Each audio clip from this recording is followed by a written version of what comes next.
Yeah.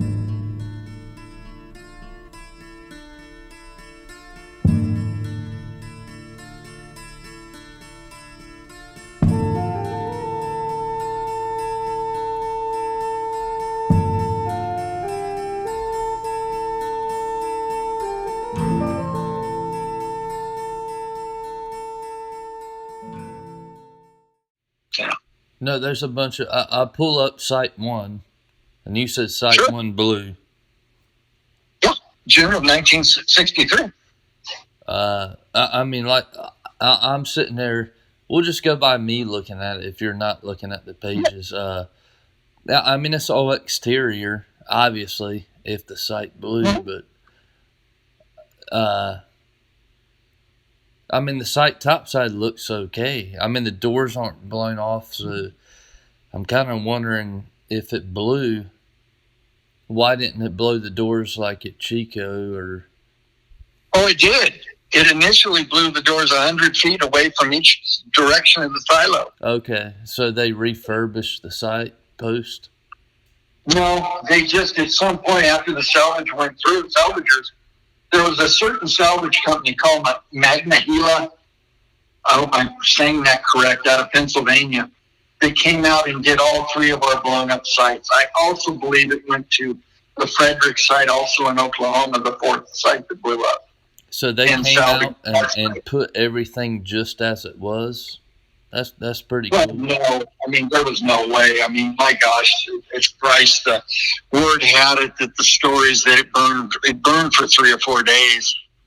I mean, the heat was so hot, it melted the I-beams. Damn. I mean, yeah, exactly. And then, of course, I mean, a dear friend of mine, Phil Moore, that was the deputy combat crew commander at Site 2 when it blew up. I mean, he used to be assigned to Site 1, and they had lockers, and he went back to get some of his stuff in the locker that he had left after it had blown up, I don't know, maybe a month or two afterwards. So this had to be sometime in the summer of 1963. He goes out there and he goes, because he was telling me this. He said, Gary, I walked to the end of the utility tunnel out into level 2 and looked down, and the water had already come up to just a few feet below the level 2 entry to the silo. Well, I mean, word had it when you read the construction history. I mean, and Phil would attest to this. They hit an underground river when they were building that site, and it was just a notorious water site. On Site 1? Yeah. Damn. So, I mean, for him to say that, oh my God, Gary, by the time I went back out there, it was nearly full of water. That's it's crazy because your Site 1 pics on Siloworld, I mean, the doors are a little askewed. You know, right. They probably got 6 inches of gap on them, but at least they're there. There's a lot of rust. Well, that's it. They did turn them. And then what did they do?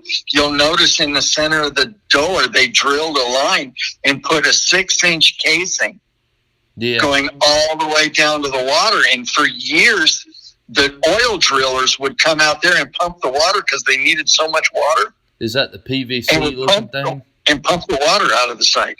I'm sorry? Is that the PVC looking thing? It's like a white.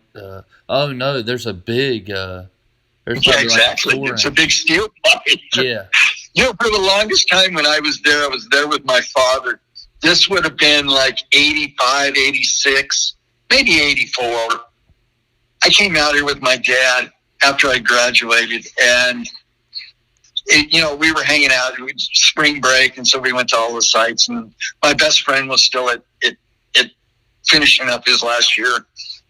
And so anyway, my dad and I are sitting literally with our legs over the concrete side of in the silo at level 2, right?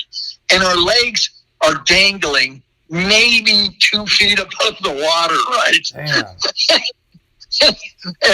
and we're laughing about this, right? And you could look over and you could see this steel pipe, right? Well, back then I really didn't think about it. I kept thinking that they used that steel pipe. Those doors are cantilevered to the point of, the eastern door rests on top of the western door, right? The overhang of it. And then it sits down, and in essence, they kind of interlock. Well, I kept thinking that steel pipe, somebody was holding them silly doors up, that they did that. And of course, that wasn't true, but that's what I had in my mind back then. And, it wasn't until you start, going around and talking to some of these people that they come back and say, no. I mean, long story short, a friend of ours come to find out that at one point, not the original owners, he bought them from the original owners that got it at auction. And he was telling me the story of how that occurred and that he was selling the water. And it was one of those that you could never overpump it. Oh, yeah. It's much like Site 2. They said, about every time they got Site 2 to a reasonable level, and they stopped pumping for the weekend when they went home, all of a sudden when they went back, the damn water level was all the way back up and they had to start over again. Sounds like Plattsburgh. Well, why aren't there, if you access Site 1, why aren't there any interior pictures? You just didn't have a camera at the time, or? Those were the times. I know I shot pictures, Bryce. I mean, it was just like I saw some of the interior photograph shots I took in 1985 of Chico, the Titan One. Yeah. I can't find the photographs I took with my best friend. Damn. That we were at Sutter Butte. We were at Live Oak. Yeah. And inside of her. Okay. Damn. And I just don't know. So, I mean, obviously, when my parents passed away, I went through, but I did find the envelope that I had taken with another young man that we all went to school together with, at military school. And, my mom had him in an envelope.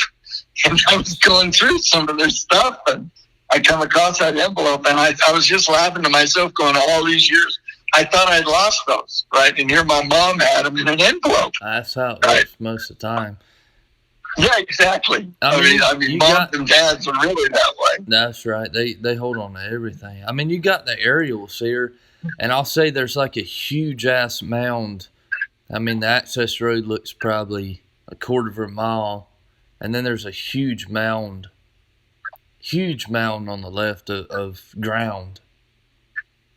Well, of course, that's where they dug out, and they didn't spread that dirt out like they did at Site 3. Now, here's something. Construction. The access roads are identical.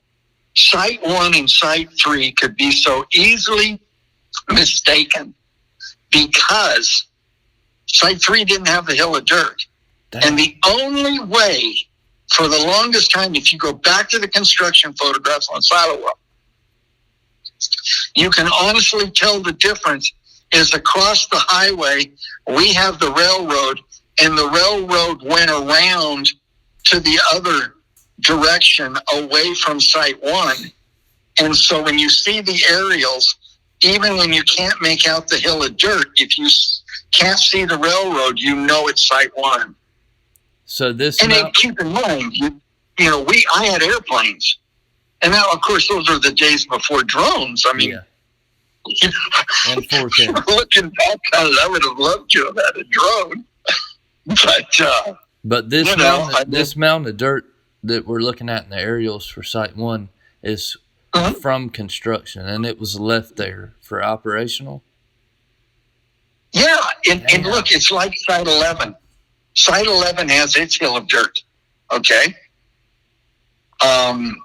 Because my buddy David Johnson, it's got the Hobart 577 too. Yeah. He got a copy that somebody had taken from standing on that hill of dirt during the propellant loading exercise for the buy of the Air Force from GDA. Damn. And then he's a real computer guy. He has now run it through, I guess, artificial intelligence. I mean, he's really telling me up. He sent me a copy of it, and I have to say it was so pristine looking to me. I just couldn't believe it. But it has its hill of dirt. See, so in essence, there's two of the sites.